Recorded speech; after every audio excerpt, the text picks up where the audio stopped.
We're down at Marlin Yacht Club and I'm just panning around to the lovely clubhouse, and there we go. And my job today is to have a look at the dereliction of my Sailfish and make a list of the jobs to do, and I'm deeply embarrassed and ashamed at how I've neglected her over the winter. But first of all, I'm going to have a cup of tea in the clubhouse to prepare myself mentally.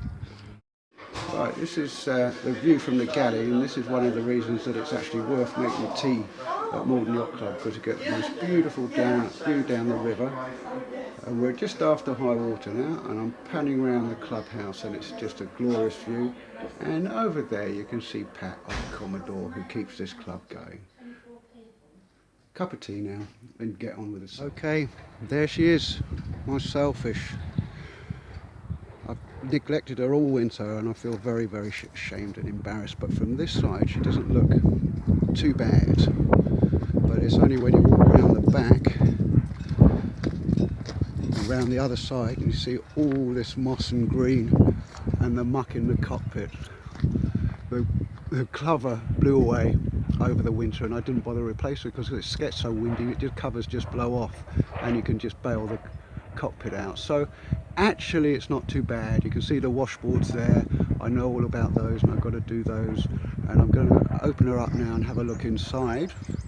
Okay, this is the moment of truth. I've got to say it was a little bit like opening Tutankhamun's tomb, and I'm looking inside and actually the cabin floor is dry, and you know what, it's not too bad. So I'm pretty pleased with how it's weathered, and the windows don't seem to have leaked too much. You can see there's a bucket up there that catches the leak from the front window, but all in all, not too bad. Now this is something that you're going to be hearing about in the next few months. What I'm showing you here is the keel casing, and the Sailfish has a cockpit keel that lifts in a trunk vertically, so it's not like a centre plater. It's a ballasted keel with 200 pounds of lead at the bottom, and it goes up and down in a trunk. And one of the foibles is that it can fall off occasionally, so we have lots of different devices to strap them on so that they don't screw right off the end of the screw. And I'm just going to have a look at mine because I know this is something that I need to attend to before I head off. Okay, this is what it looks like with the casing lifted off, and you can see the screw that winds it up, and in front of that, that's my own invention.